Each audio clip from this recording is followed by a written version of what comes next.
इसमें अटेम्प्ट दिया था। सबको पता है कि कोविड की लहर चल रही थी, फर्स्ट वेव आई, फिर सेकंड वेव आई। सेकंड वेव बहुत ज़्यादा खतरनाक थी और फर्स्ट वेव में जिस दिन हमने एग्ज़ाम दिया उस दिन 73,000 के आसपास केसेस थे कोरोना के। तो गवर्नमेंट को वैसे जब हर सेक्टर को राहत पैकेज दिए जा रहे हैं कि सब अफेक्टेड, तो स्टूडेंट भी अफेक्टेड थे। किसी के घर में डेथ हो गई थी, कोई क्वारंटाइन था, कोई फ्रंट लाइन वर्कर्स थे, तो फिर तैयारी तो पूरे साल हो ही नहीं पाई। सिविल सेवा देश की सबसे प्रतिष्ठित सरकारी सेवाओं में से एक है। हर वर्ष करीब लाखों की संख्या में अभ्यर्थी अपनी किस्मत आजमाने के लिए परीक्षा के 3 चरणों से होकर गुजरते हैं, लेकिन जिन हाथों में किताब होनी चाहिए आज वो जंतर मंतर पर अनिश्चितकालीन धरने पर बैठे हैं और एक अतिरिक्त मौके की मांग कर रहे हैं। ज्यादातर अभ्यर्थियों का कहना है कि कोविड-19 की वजह से वो परीक्षा में शामिल नहीं हो सके।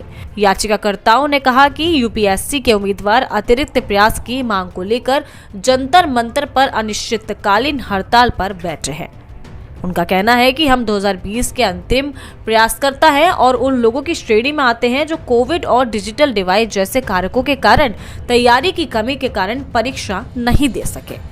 यूपीएससी के उम्मीदवारों को उम्मीद है कि 3 कृषि कानून को वापस लेने के फैसले की तरह सरकार उनकी मांगों को भी सुनेगी। जंतर मंतर पर पहुंची जब एएनएन की टीम ने इन याचिकाकर्ताओं से बातचीत करी तो उन्होंने कुछ इस प्रकार अपनी समस्या रखी। देखिए ये रिपोर्ट। क्या नाम है आपका? सोहन कुमार। क्या समस्या है, किस समस्या को लेकर आप यहाँ हंगर स्ट्राइक पर बैठे? कंपनसेटरी अटेम्प्ट की डिमांड को लेकर के हम यूपीएससी के छात्र हैं जिन्होंने 2020 और 2021 में अटेम्प्ट दिया था। सबको पता है कि कोविड की लहर चल रही थी, फर्स्ट वेव आई, फिर सेकंड वेव आई। सेकंड वेव बहुत ज़्यादा खतरनाक थी और फर्स्ट वेव में जिस दिन हमने एग्ज़ाम दिया उस दिन 73,000 के आसपास केसेस थे कोरोना के।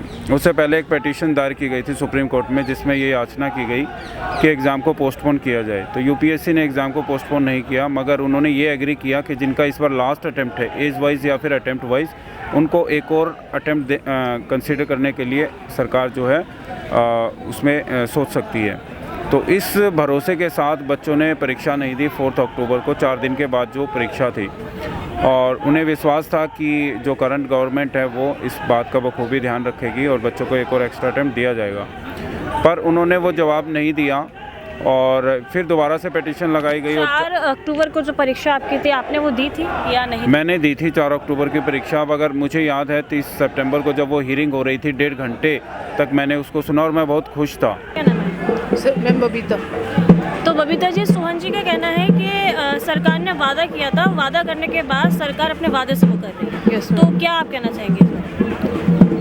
मैम सर जो बोल रहे हैं वो सही बोल रहे हैं और इसके ये तो वैसे भी एक ह्यूमन बीइंग का हिसाब से भी अगर देखा जाए तो 2020 का जो ईयर था वो एक अनप्रोडक्टिव ईयर था। स्टैनफोर्ड यूनिवर्सिटी ने उसको 0 ईयर घोषित किया है। तो गवर्नमेंट को वैसे जब हर सेक्टर को राहत पैकेज दिए जा रहे हैं कि सब अफेक्टेड, तो स्टूडेंट भी अफेक्टेड थे।